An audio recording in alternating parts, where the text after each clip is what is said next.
Nope. Sorry.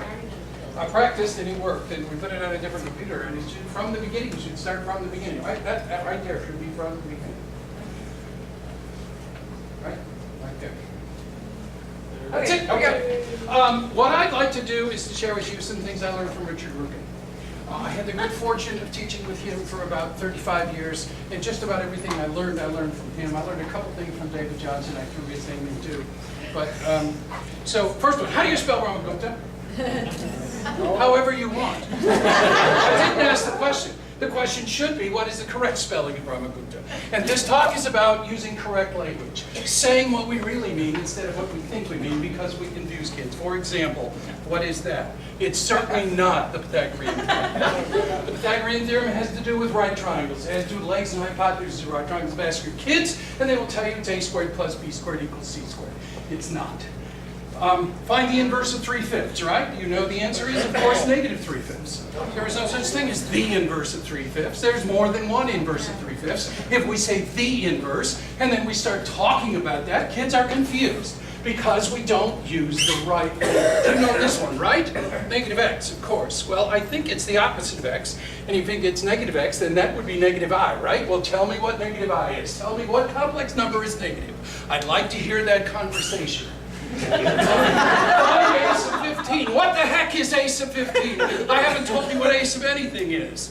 My a sub 15 is negative 2091. Oh, because I had a polynomial there and they gave it to me, but I ran out of time. Here's an easy one. Write the equation of a line through that, right? Well, how about that? Or that? Or that? Or that? Or that? Or that? When we say the equation, how about the third term and the expansion of that? Well, I've got that, because there ain't no third term. I expanded this way. There's no third term. It's a polynomial. There's a commutative property of addition. You can't ask me for the third term ever. It's just terrible mathematics. 5 plus 4 is a 0 quadratic equation. The other 0 is I, because my equation is that one. My equation is that. But you didn't tell me that those were real number coefficients, but that problem is in the book. It's on test. Here's the same thing. This cubic polynomial has a 0 at x equals 5, another one there. Where's the other one? The other one's at 0, because that's the polynomial I'm talking about. You tell me that it had rational coefficients. And if you don't, then I can't answer the question. By the way, that was simplest form. The quadratic formula, of course. Yes, right. I think that'll give us a solution to this quadratic equation, right? The formula isn't the formula. The formula needs a hypothesis. We can't teach theorems without hypothesis and conclusion. How about this stupid thing? One of these insane things that people think of, right? It doesn't make any sense because it implies that you do E before R and you do M before and you don't. Addition and subtraction can come together. Does this function have an inverse? Of course it does. All functions have inverses. The question is the inverse a function? But you can find books that say, does it have an inverse? It's got to have an inverse. Right along those lines here, sorry, I thought this was, did it break? I'm sure that's been 15 seconds. What do I do now? Okay, is that a function? Yeah. Of course it's a function, and there it is. There's the function right there. F of y equals negative 4/3. But see, if we say that's not a function because we said there's some stupid thing called the vertical line test, and then we get to calculus and we ask kids about that function. Or what about this? Is this a function? Of course it is. What function is it? R equals 5 in polar coordinates. It's a perfectly good function. But when we say it's not a function, the kids get all confused when we tell them this is a function. Here's Rugen's. Told you this was his. How about multiplication over addition, exponential? Or what about this is the one the kids like because it gives them that theorem and that theorem.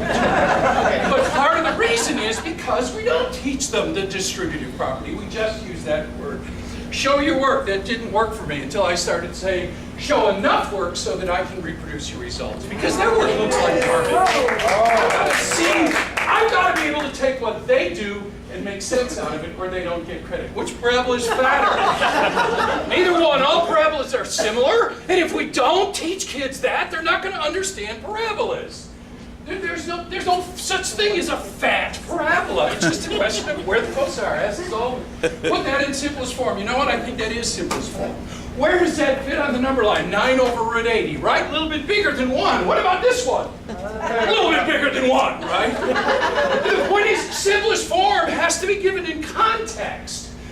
This is the dumbest one. Find B. I don't see B. There's no B. B doesn't have anything to do with conic sections. Nothing whatsoever. Does everyone understand that? Yeah, right. No, I don't understand it. Stop and go over it again, right? Kids do that all the time. You want kids to learn, you give them one good problem. You walk around, you listen to what they have to say about it while they work together and talk about it. Then you seize the teachable moment, and then you give them another good problem. You don't give them a worksheet. You don't give them 100 problems to do. Thank you very much. And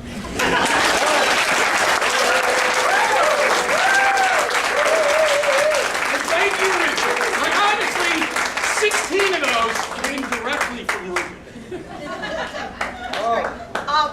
Many of you know Suzanne Rzepka. No, it wasn't Suzanne, sorry. We know Suzanne, but then you also know our good friend Tony Seidelman. Tony Seidelman sent me an email one of the times I sent out the email about Ignite coming, and she wrote, look at that list of names, good luck getting them to say anything in 5 minutes. I have the email. But I think they did not only an amazing job of keeping it to 5 minutes, but leaving me with a lot to think about. And the good news is it's May 11th, so most of us have about a month till we can go to a beach or hole up in the air conditioning, whatever's more comfortable. So I just want to take a second to thank a few people. Carol Nettie, always, oh my God, what a help.